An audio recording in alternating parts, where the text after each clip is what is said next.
المقدس مسجد اقصی مسجد اقصى إلى المسجد الحرام إلى المسجد الأقصى. I recognized Jerusalem as the capital of Israel. پہلے بھی عربوں کے ہاتھوں سے نکلا تھا بیت المقدس یروشلم، عرب واپس نہیں لے سکے تھے۔ آپ کا شاید یاد نہیں میرا نام کرد خون صلاح الدین ایوبی اس نے واپس لیا۔ ہر دور میں مسلمانوں کو ایک صلاح الدین ایوبی کی ہمیشہ ضرورت ہے۔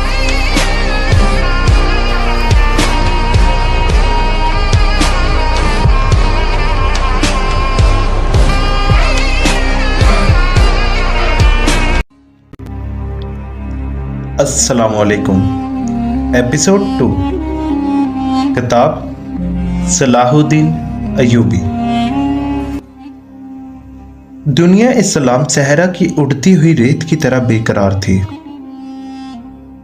وہ وسط ایشیا کے بنجر پہاڑوں اور زرخیز وادیوں تک پھیلی ہوئی تھی۔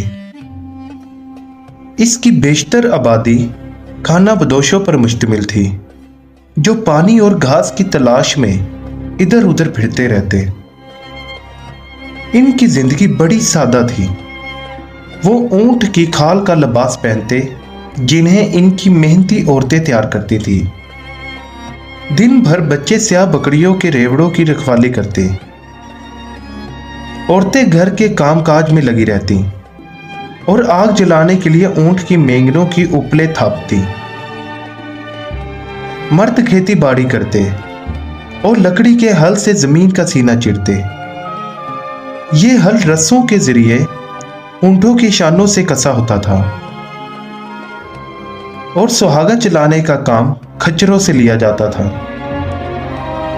یہ ہل اور آلات پرانی طرز کے تھے اور غالباً حضرت سلیمان کے زمانے سے فلسطین میں رائج تھے۔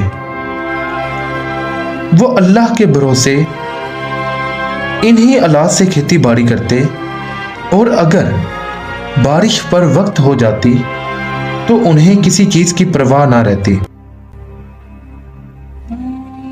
یہ ہر چشمے اور کنویں سے واقف تھے۔ اگر کوئی اجنبی بھولے بھٹکے ان کے علاقے کی طرف آ نکلتا تو بے دردی سے لوٹ لیا جاتا۔ پانی عوام کے لیے واقع سر چشمہ حیات تھا۔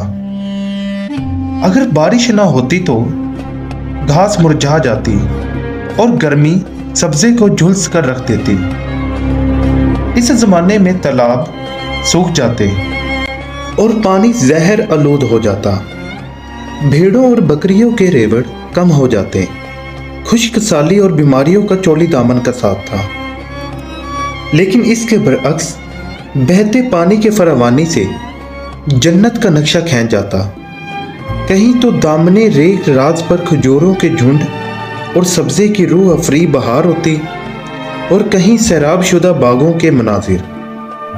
مسجدوں کی کشادہ سنگین حوضوں سے لوگ اپنی پیاس بھی بجھاتے اور گھریلو ضرورت کے لیے بھی پانی لے جاتے۔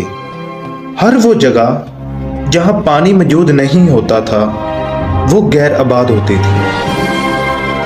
چنانچہ دجلہ، فرات اور نیل جیسے دریاؤں کے کناروں پر آبادیوں کے ہجوم تھے۔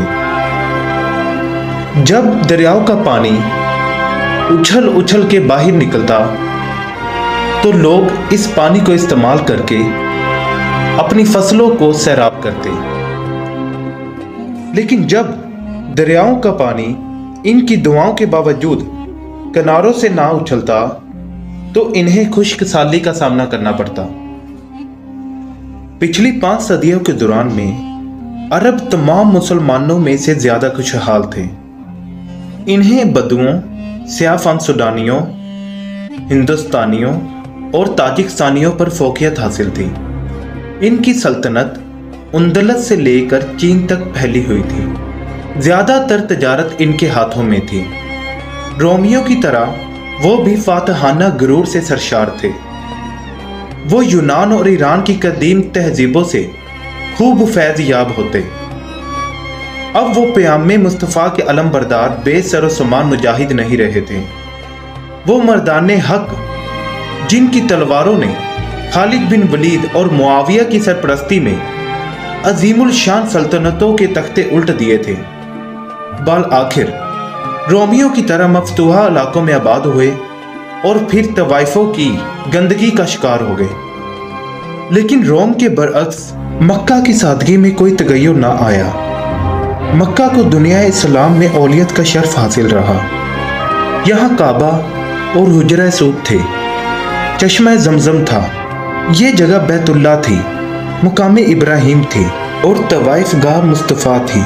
یہ ساری چیزیں مسلمانوں کی منزل مراد تھیں، لیکن دنیاوی جاؤ جلال کی وجہ سے قرطبہ، اسکندریہ، دمشق اور بغداد جیسے شہر صحرا کی ویرانیوں کے باوجود عیاشیوں میں ڈوب چکے تھے۔ سچ میں عرب اہل ثروت ہی نہ تھے، اہل دل بھی تھے۔ ان کی تلواریں کبھی کسی دور میں فتح سے ہمکنار رہتی تھیں اور ان کے پرچم ایک طویل و عریض سلطنت پر لہراتے تھے۔ وہ محلات سمرقند کے باغات، بازنطینیوں کی عمارات اور مصر کے خزانوں کے مالک بن چکے تھے۔ مسلمان خلفاء جو خلیفہ رسول کہلاتے تھے، عیش کی سنہری دنیا میں گم رہتے تھے۔ اگرچہ ہارون الرشید کی شان و شوکت کی داستانیں اور کہانیاں بن چکی تھیں، بادشاہ اور اس کے مشیروں اور امیروں کے محلات کے صحن کھلے میدانوں کی طرح کشادہ تھے۔ ان کے محافظ دستوں کی سیاہ اور سنہری ابائیں نیلگو آسمان میں ہیروں کی طرح چمکتی تھیں اور گھوڑوں کی کلگیاں گندم کی سنہری بالیوں کی طرح جھولے میں جھولتی، اور جب ہوا تیز چلتی تو محلات کے دروازوں پر کانسی کے شیر دھاڑنے لگتے۔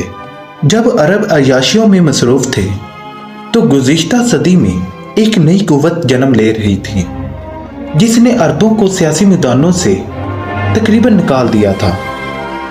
وسط ایشیا کے پہاڑوں سے پرے پھیلے ہوئے سٹیپ کے میدانوں سے سلجوق وحشی قبیلے نکلے اور مویشیوں سمیت بلاد اسلام پر چڑھ دوڑے۔ یہ وحشی قسم کے انسان تھے۔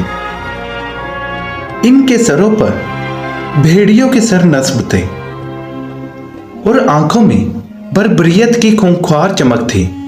وہ برف پوش وادیوں اور کھلے سرد میدانوں کے کھوگر تھے۔ ان کے جسموں میں پلا کی طاقت تھی۔ وہ تلوار کے دھنی تھے اور انتھک سوار۔ ان وحشیوں نے جب یورپ کا رخ کیا تو وہاں کے بہت سے علاقے فتح کرنے کے بعد وہ سمرقند بخارا کی وادیوں میں آ کر رکے۔ پھر انہوں نے جنوب اور مغرب کے گرم اور زرخیز ممالک کی راہ اختیار کی۔ یہ سلجوق کراکونیوں قبائل کا حصہ تھے اور یہ مشرق کی طرف سے اسلام پر قابض ہو گئے۔ ان کے حملوں نے شمالی ہندوستان کو فتح کر لیا تو دوسری طرف سلجوق خلفائے بغداد کی ملازمت میں داخل ہو گئے۔ پھر انہوں نے ہارون الرشید کی اولاد کی سلطنت پر تسلط جمانے کے بعد اپنے گھوڑوں کی باغ مغرب کی طرف موڑ دیں اور بحیرہ مارمورہ کے کنارے پہنچ گئے، جہاں سے قدیم قسطنطنیہ کی سنگین دیواریں ان کو طاقت آزمائی کی دعوت دے رہی تھیں۔ یہ قبیلہ کافر تھا، لیکن اسی اثنا میں یہ مشرف با اسلام ہو چکے تھے۔ اب مسلمان ہونے کے بعد یہ یورپ کی مسیح فوج کے خلاف صف آرا تھے۔ یہاں آپ کو یہ بات ذہن نشین کرواتے جائیں کہ یہ سلجوق قبیلہ ترکی سے آیا تھا۔ اب اس قبیلے سے یورپ کی مسیح دنیا خوف زدہ تھی۔ اسی خوف کی وجہ سے عیسائیوں نے یروشلم کو آزاد کرنے کے لیے صلیبی جنگوں کا سلسلہ شروع کیا۔ یہ صلیبی جنگجوؤں کی خوش قسمتی تھی کہ ان کے دور سے پہلے قابل سلجوق سلطان ملک شاہ اللہ کو پیارا ہو چکا تھا۔ اس کی وفات کے بعد اسلامی شیرازہ بکھر گیا اور وسیع سلطنت شہزادوں میں بٹ کر رہ گئی۔ لیکن اس کے باوجود ان ترکوں نے اسلام میں نئی روح پھونک دی تھی۔ اب اسلام کی قوت کا انحصار ان کی قوت بازو پر تھا۔